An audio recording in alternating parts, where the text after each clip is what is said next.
Nintendo is finally going to get what they absolutely deserve. You see, I have had a big bone to pick with Nintendo recently, especially for their switch to EULA, where it turns out that the new EULA is going to prevent users from filing class action lawsuits against them, and that has been a major factor for me in general. On top of that, Nintendo has completely began to overreach and overextend massive control over their Switch 2 hardware, which is also a major issue for me as well. Completely going against right to repair or even proper ownership of their consoles that you've already paid for and you've already owned is something I truly just cannot get behind. And the fact that it is continually being defended over and over again by basically Nintendrones or 40-plus-year-old men who want to go ahead and defend this company simply because of nostalgia reasons really is the more insane part of all of this. And because of this massive oversight of the fact that no one is pushing back against Nintendo directly, and the fanboys do whatever they can to defend this company, Nintendo has been overreaching excessively, banning people who use things like the MiG Switch cart, depending upon how they determine it, can brick that console directly and then no longer provide internet access for that console, thereby rendering it completely useless in today's modern age. On top of that, it turns out that people who had their consoles bricked by Nintendo still have their accounts active in their system, but the console is effectively bricked, meaning that those consoles are then being returned to places like GameStop and other major retailers, then being resold to other customers unknowingly and unsuspectingly, getting home and realizing, oh, the used Switch 2 that I bought, that's also a brick. It's becoming even more and more apparent that Nintendo never thought of any of these things through and was trying to take a jackhammer towards a nail to try and solve a problem. Instead of being surgical and direct about it, they decided to just ban everyone who didn't fit their narrative. And it gets even better because apparently now, if you don't have a username that they don't like either, they can ban you for that too. Because a user went around and had their Switch 2 permanently banned because a family member named their account Twink Link.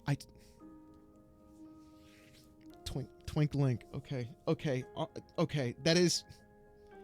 That's actually a really good name. I'm not even angry at that. I think that's okay. That's actually really good. I don't know why Nintendo would ban that, but that is honestly hilarious in every way. It couldn't be any better.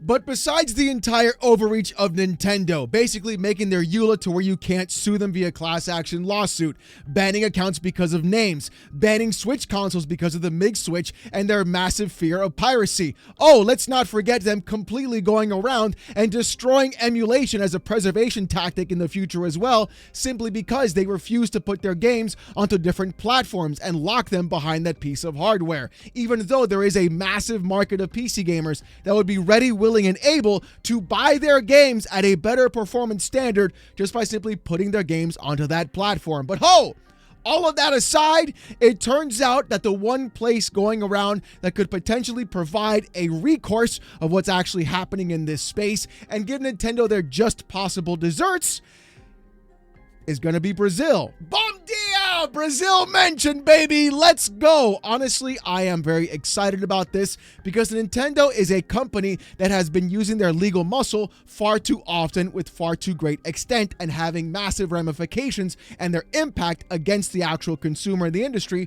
for far too long. It's honestly been so bad with Nintendo's legal actions that people are saying it is now morally and ethically correct to pirate Nintendo video games. And a perfect example of Nintendo's excessive legal overreach was, of course, in the Palworld lawsuits, trying to copyright claim Palworld for being able to throw a ball and capture a creature, or even use a creature to fly in the actual world, even though those patents would completely fly in the face against every other video game that is being put out nowadays, especially MMO games or anything else in that aspect. Nintendo cannot sit there and say, this is mine, that's mine, this is mine, and then everybody be like, whoa, hold on, guys. Them Nintendo ninjas, they're gonna get you, bro. That kind of behavior is exactly what lets Nintendo go around and do what they want to do and bully the gaming industry, when in reality, they shouldn't be able to make those kinds of patents at all. We're still seeing the ramifications of what Warner Brothers did with the entire Nemesis system, where that's still filed and still put away, and nobody else can use that either, simply because they decided that nobody else would. But it looks like I said before, that Brazil is going to take a stand against this. Because according to an article by Dexerto, Nintendo is facing legal action over the ability to, quote, brick Switch 2 consoles whenever they want. Regulators in Brazil have called the clause abusive under Brazilian law. And you know what? I agree with them. I feel like that is absolutely 100% abusive.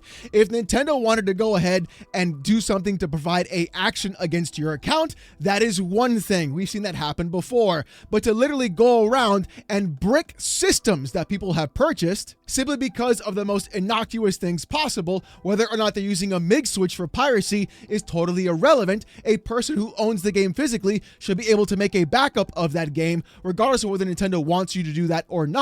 It is your physical product. You should have precedence and ownership over that physical product. There shouldn't be any more tethers tied to you once you provided that transaction and given them the money and they given you the product. They don't get to pick and choose what you do with it afterwards. That's a big thing. You should learn that process. It's called ownership. If that's the case and it doesn't matter, then you shouldn't give them any money for the product in the first place. But hey, tangent aside. I really hope that this lawsuit, in fact, totally catches wind and gets even bigger with the fact that the possibility of getting the EU involved as well, which would then provide a better precedent overall that Nintendo cannot do whatever they want to do simply because people are terrified of those lawsuits. And all this could have been easily avoided if Nintendo would simply just be just a little bit pro-consumer. I'm not asking for them to do a whole 180 and be a Valve. I'm just saying just a little bit, you guys, right? You could have had everything, but you chose to do the actual opposite and go way too far to one end, swinging the pendulum in the total opposite direction in your favor. But let's see what the article said on Dexerto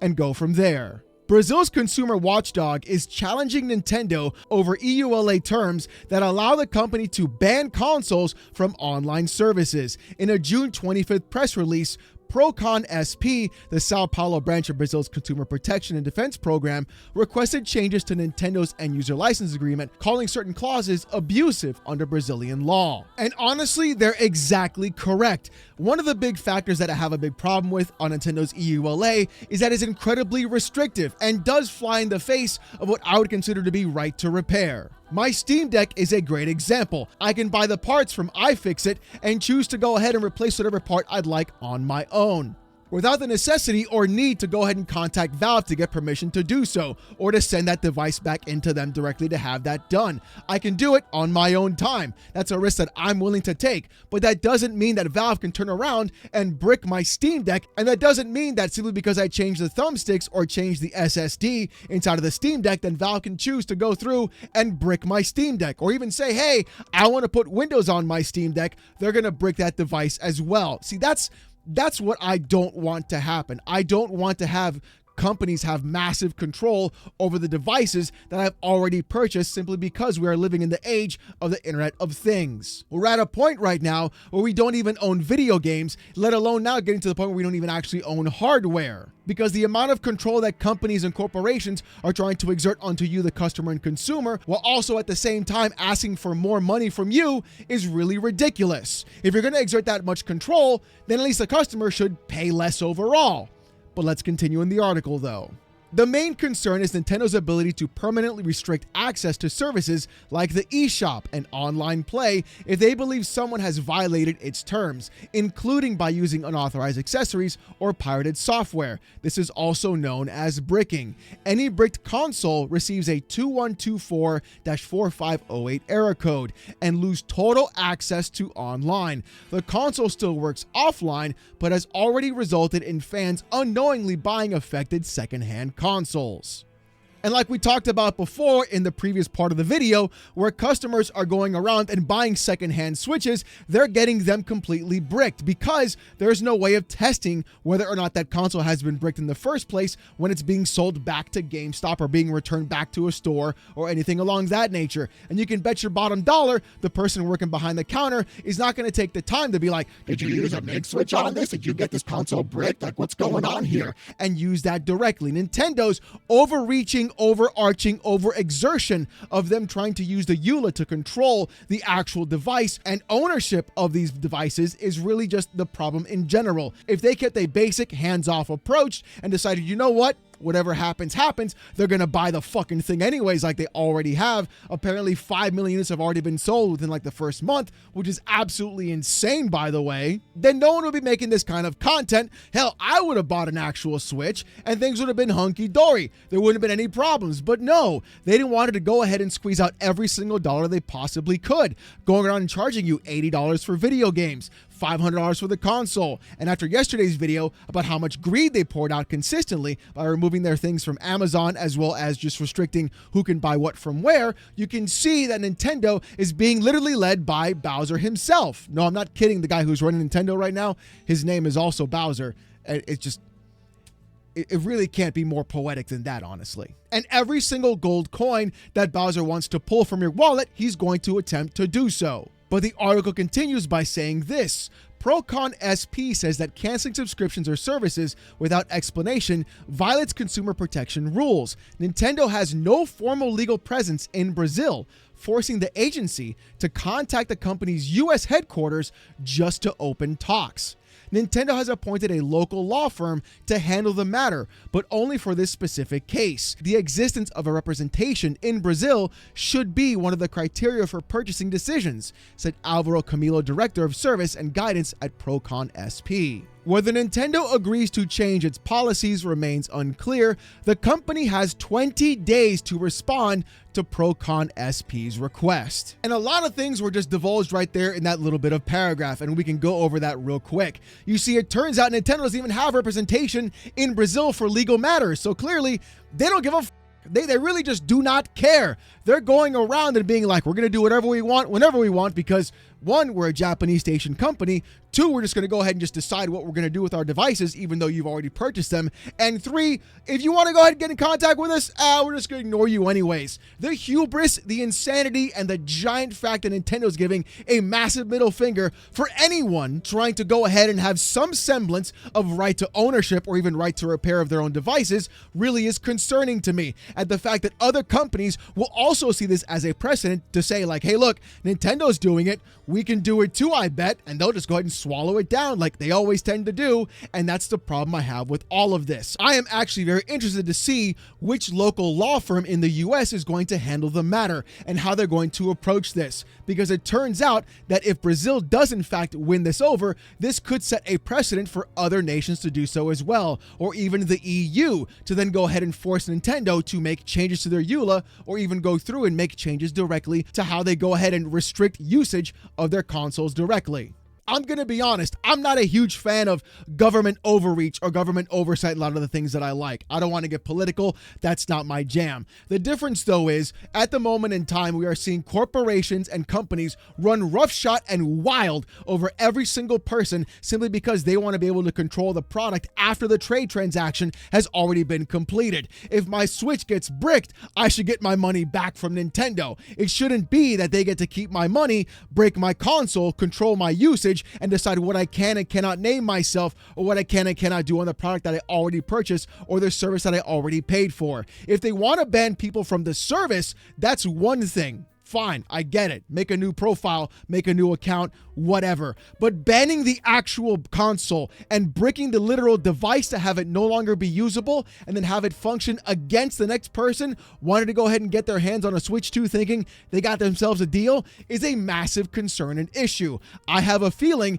anyone trying to buy a secondhand Switch may have a worse time overall because they're going to be the ones getting screwed in the long run. Going through and having a 50-50 shot of whether or not that Switch 2 is an effectively bricked console because the previous owner wanted to go ahead and either use a MIG switch to back up their games and got banned, or they had a screen name like Twink Link. I kind of like that name. I think I'm going to make that my Steam name. I'm just saying that's a really good name. Having Nintendo have less control over the product and device that you purchased is a good thing overall. If your Switch 2 breaks, you're not left out in the cold. You can go ahead and repair that device without getting banned or bricked. If you went ahead and decided to buy a used Switch 2 because the one you had basically just died, you couldn't repair it, and you wanted to spend less money on it, you wouldn't have to worry about getting a potential bricked Switch 2 as well, and not have to worry about losing even more money on top of that.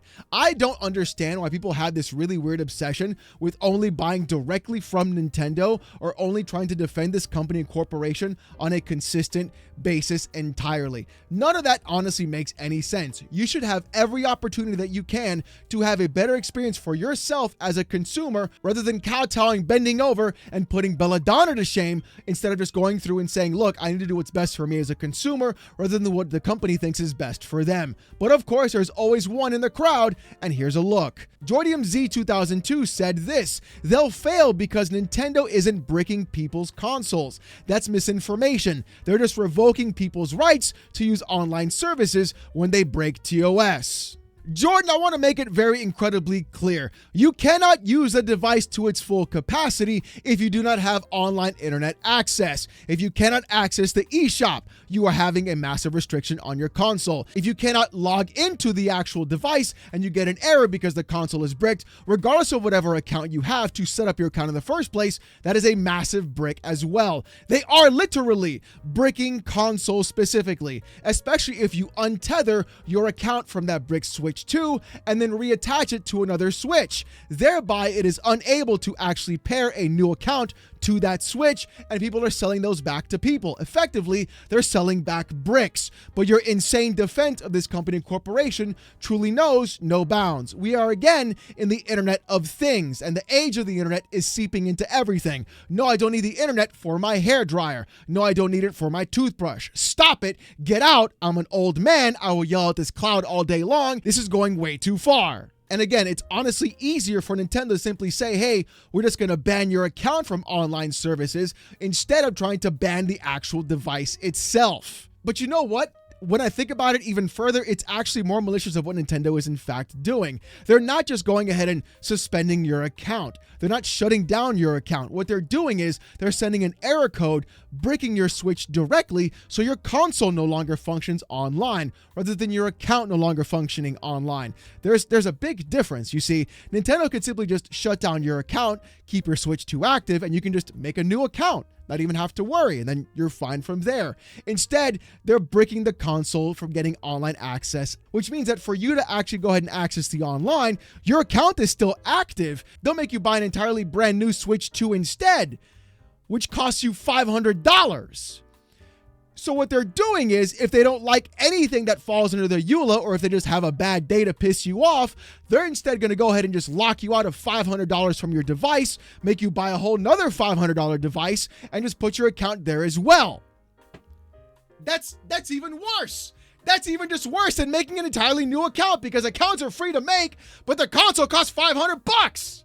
I really hope things go in the wrong way for Nintendo and Brazil goes ahead and takes them to the cleaners, because this would be the best course of action overall. And you know there are going to be people saying like, oh, Nintendo's going to win. They're going to pull out their ninjas. They're going to pull out their lawyers. It's going to be fine. And that would be, in fact, the worst case scenario, because that could set a precedent for other future devices and consoles for consumers moving forward, eroding right to repair, eroding actual physical ownership, eroding the fact that you don't own your games anymore by giving you digital game key cards. Everything Nintendo is doing is flying directly in the face of a pro-consumer company and doing nothing more than providing you with less product, less ownership, and less control over the products that you purchased, even though the transaction has already been completed directly with that company. And if this doesn't stop in some way, or Nintendo doesn't face repercussions in some way, it's going to spread to everyone else. Like I've talked about before, imagine if I downloaded a different version of drivers on my AMD GPU, and then AMD decided to brick my GPU,